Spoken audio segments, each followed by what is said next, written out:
आगे बढ़ते हैं और हमारे साथ इन्वेस्टेड पीएमएस के रिसर्च हेड अनिरुद्ध गर्ग जुड़े हैं। अनिरुद्ध जी, गुड आफ्टरनून।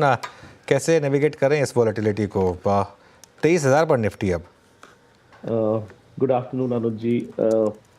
हम इन्वेस्टेड पीएमएस में हमारी लास्ट टाइम भी आपसे बात हुई थी कि वी आर एट 100% कैश। तो हमें ये जो वॉलेटिलिटी है इसमें अब हम बस अपॉर्चुनिटीज ढूंढने की कोशिश कर रहे हैं। कुछ उन स्टॉक्स को देखने की कोशिश कर रहे हैं जिनको हम लेना चाहते थे, पर इस वैल्यूएशन पे लेने की हिम्मत नहीं बढ़ रही थी। तो इन्वेस्टेड पीएमएस में इस वॉलेटिलिटी का फर्क इतना नहीं पड़ा है। सबसे ज़्यादा जो मार्केट की दिक्कत रही है वो है अर्निंग्स। इस अर्निंग सीजन में भी हम ऑलरेडी काफ़ी एक्सीडेंट्स देख रहे हैं। आज भी जोमेटो, चाहे ओबरो रियल्टी, चाहे डिक्सन, ये आपके हिसाब से कब तक दिक्कत बनी रहेगी? सर, मुझे ऐसा लगता है कि जो दिक्कत है वो अर्निंग से ज्यादा वैल्यूएशंस की है। क्योंकि छोटा सा डिसअपॉइंटमेंट भी अर्निंग्स में मार्केट को इस टाइम पे बर्दाश्त नहीं है, क्योंकि वैल्यूएशंस बहुत ही ज्यादा अनरीजनेबल इंडिया में पहुंच चुके थे। और ये हर बार होता है। चाहे आप 2021 में देखिए, जब मार्केट में एक हम कहते हैं एक बुल मार्केट, बुल रैली, एक शॉर्टर टर्म ट्रेंड खत्म हुआ और हमने 5-6 महीने की करेक्शन देखी। तो उस टाइम पे स्टॉक्स जैसे डी मार्ट वगैरह को बाय एट एनी प्राइस, जिसको यहाँ हम मजाक में अपने स्टॉक मार्केट लिंगो में बाप स्टॉक्स बोलते हैं, हर बार कोई ना कोई स्टॉक्स ऐसे इस वैल्यूएशन पे पहुंचा दिए जाते हैं और बोला जाता है कि इनमें ग्रोथ इतनी अच्छी है कि इनकी वैल्यूएशन आपको देखने की जरूरत नहीं।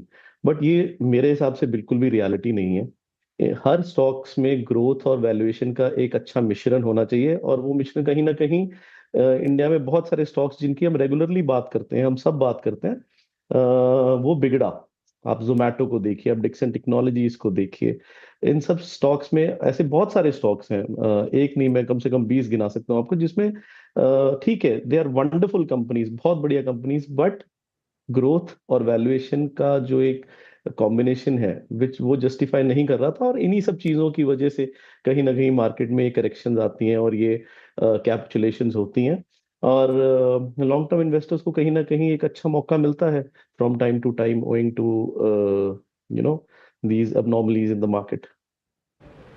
अनिरुद्ध जी का फॉर्मूला इस वक्त ऐश कैश कराएगा। आपके पास कैश है तो आप अच्छी स्थिति में है इस वक्त, है ना? अच्छा, ये बताइए कि जहाँ आपने कहा ना कि दिक्कत अर्निंग्स नहीं है, वैल्यूएशंस हैं। पर इस बार की आपने मोटा मोटी थोड़ी बहुत जो अर्निंग्स की आपको झलक नज़र भी आ गई होगी, एंड जैसे कि आप स्टॉक्स को देख भी रहे हैं, उनके वैल्यूएशन को देख रहे हैं, जहाँ सबसे कम मिसमैच है, जो चीज़ आपकी बाइंग लिस्ट में सबसे पहले आएगी, जो आपकी लिस्ट में वरीयता होल्ड करती है, वो क्या है? Let me put it again. देखिए, अर्निंग्स नो डाउट प्रॉब्लम है। अगर हम देखें पिछले क्वार्टर के रिजल्ट 8 क्वार्टर के लोएस्ट पे थे। अगर हम इस क्वार्टर का देखें तो पिछले साल का ये क्वार्टर हाईएस्ट था। तो प्रॉब्लम्स अर्निंग में भी है, बट वैल्यूएशन में मैं कहूंगा कि कहीं ज्यादा है। This is what I wanted to say. और to answer your question, Veeru ji, देखिए, दो ही चीजों को देखना पड़ेगा अगेन, वैल्यूएशन और ग्रोथ पे सब आ जाता है। तो कहीं ना कहीं कुछ सेक्टर्स ऐसे हैं जिनमें ग्रोथ की कमी है, बट वैल्यूएशंस बहुत रीजनेबल हो गए हैं। जैसे सम जैसे कुछ मेटल्स के शेयर्स हैं, या कुछ आपके ये हैं, रियल एस्टेट के शेयर्स हैं, जहां पे हमें लग रहा है कि हाँ, वैल्यूएशंस धीरे धीरे ठीक होती जा रही हैं। बट कुछ जहां पे हम एक्चुअल पोजीशन बनाना चाहते हैं, जो ग्रोथ ओरिएंटेड शेयर्स हैं, वो अभी भी बहुत महंगे हैं। कुछ आईटी में है, कुछ फार्मा में है, कंजम्पशन में है। ब्रोकिंग नेम्स को आप देखिए, एक्सूबरेंट वैल्यूएशंस हुई हुई हैं।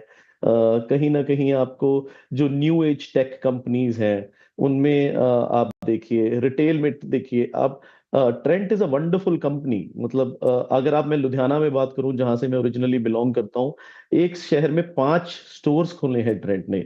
सो this is the level that they they are operating on. और Ludhiana being from a textile company, textile city, मैंने इंटरव्यूज लिए हैं अपने वेरियस फ्रेंड्स के, जो कि टेक्सटाइल्स में जिनकी फैक्ट्रीज हैं और सब। So they are very bullish on trend.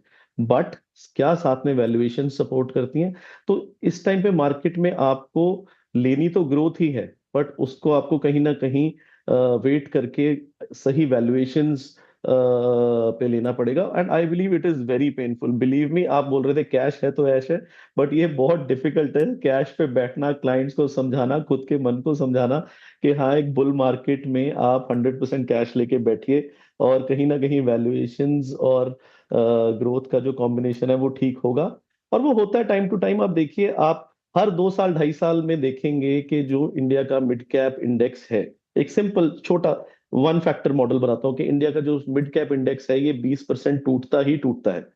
तो कहीं ना कहीं करेक्शंस मार्केट का एक एमिनेंट पार्ट है, और इसमें आप अपनी कंपनीज चूज करके रखिए जिसको जो अच्छा लगता है, जिसको जिस सेक्टर की या जिस कंपनी की या जिस प्रोडक्ट की समझ है, उन कंपनीज को चूज करके रखिए और चेरी पिक करिए जब आपको मौका मिलता है। जैसे अब हमें लगता है कहीं ना कहीं हमें जिसको कहते हैं ट्रांचेस में स्टॉक मार्केट के अंदर, now we should enter slowly and steadily and pick up the best salad for our investors. Aniruddh ji, अगर किसी दिन क्लाइंट ना माने ना, या फिर खफा रहे कि कैश पे क्यों बैठे हो, तो 1000 बैंक निफ्टी दिलवा के टर्मिनल बिठा दीजिए एक दिन। मेरे ख्याल से अगले दिन से कभी खफा नहीं रहेगा, है ना? जी जी जी। बैंकिंग पक्का अगले दिन से वीरू कुछ जी, नहीं कहेगा, ट्राइड एंड टेस्टेड है। बैंकिंग में हाँ, मुझे लगता है कहीं ना कहीं कि इस बार जब भी बॉटम लगेगा, बैंकिंग शुड बी, ये जितने भी हमारे बैंकिंग दिग्गज हैं, स्टेट बैंक, एचडीएफसी बैंक, इनमें एक बहुत अच्छी अपॉर्चुनिटी मिलनी चाहिए अगले 2 से 3 सालों के लिए। वैसे सर सवाल तो मेरा बैंक के ऊपर ही था, वीरू सर ने ले लिया। खैर सर, ये मेरा सवाल अब इंश्योरेंस के ऊपर शिफ्ट करना चाहूँगी मैं। एसबीआई लाइफ देखिए, एचडीएफसी लाइफ देखिए सर, ये डेलो के आसपास काम काज कर रहा है फिलहाल। ये स्पेस को कैसे देख रहे हैं आप? क्या इसमें वो रौनक फिर से वापस आती हुई दिख रही है आपको? मैम, मैं इंश्योरेंस सेक्टर को इतना वाइडली ट्रैक नहीं करता, सो insurance is not a cup of T. ठीक है सर, लेकिन सर आपने बहुत सारे सेक्टर्स गिनाए, जैसे कि मेटल्स, रियल एस्टेट, आईटी, जहाँ पे वैल्यूएशंस आपको ठीक नजर आ रहे हैं। कोई स्टॉक स्पेसिफिक बात होगी आपके उस पर्टिकुलर सेक्टर्स में? मैम, मेरे ख्याल से मैंने बहुत सारे स्टॉक स्पेसिफिक बात कर ली, इतनी हमें अलाउड नहीं है करनी। पर क्या है अच्छा। ना कि वो देख के इस टाइम में मुंह में पानी आने वाला शुरू हो रहा है कि हाँ करके धीरे खत्म धीरे करें। उठाना शुरू करें। Alright, thank you so much आज हमारे साथ जुड़ने के लिए और इन सब टॉपिक्स बात करने के लिए। निफ्टी अभी भी 23,013 पर 300